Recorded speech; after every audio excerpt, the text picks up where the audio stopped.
Salamu alaikum.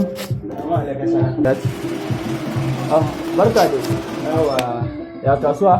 alhamdulillah. Da Allah wata tambaya ce nake da ita guda ɗaya ko za ka iya amsa mana. Allah ya sa zan yi. Okay. Sunana Husaini yan Fulani. Da Allah zan maka wata tambaya guda ɗaya amsar ta kawai nake so ka bani. To Malam Hussein, Allah ya sa na sani. Okay. Wai yanzu a ce duk duniya ko in ce kamar a garinmu haka ba wanda ya kai ni talauci.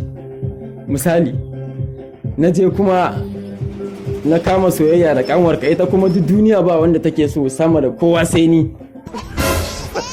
Kuma sai Dangote idan no kai ta kishi duk dangin ka duba da irin talauci kuma gidanku ana fama. Dan tsaya tukun. Dangoten ta kishi. Yawwa ta so ni a ce ni kuma duk garin ba mai talauci na ta ki Dangote kuma ni ta so ni. Abin ne ban mamaki, ni kai na fa a rediyo nake jin suna. Amsar ka kawai nake so yanzu a ce wannan yarinyar kanwarka ce ta ki Dangote ta so ni. Dan Allah ya zaka ji akan ta kuwa ko a kaina ni zaka fara daukar mataki a kai ko kuma akan ta. Ai kai yanzu idan na tashi ma abokanka ma sai na daure su. Gidanku in kona shi.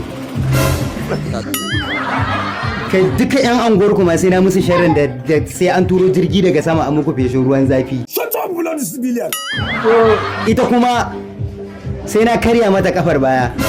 Na je na ji mata mummunan ciwo inda ba zai gani ba. Sa'an nan kuma za mu je mu da zan tara limaman gari da na anguwa da kowa mu je mu bashi hakuri a daura aurenta da asuba a masallaci a bashi fi sabilillahi saboda zai ga alkhairin da na masa ko zai sassauta mana.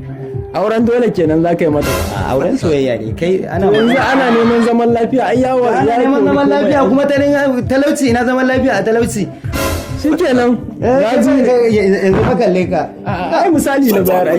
Ba wani misali wannan misali ina mai misali to ai na kana ne kokarin me da abun gaske ne mun gode ai kaga wannan muke kaga din kaga ma je kaga hanya na. To na gode amin amin. Shine ka bata min lokaci da surutun banza. Ba su kallon mu kun ga yanda ko in ce kun ji yanda ya ba mu tasa amsar kuma zan so a ce in kai ne nake neman budurwarka asfa a ce a garin mu babu mai talauci na kuma Dangote idan no kai ta ƙi shi kuma ta ce lallai sai ni idan kai ne ya za kai da ni dan Allah zan so in samu amsoshin ku kuma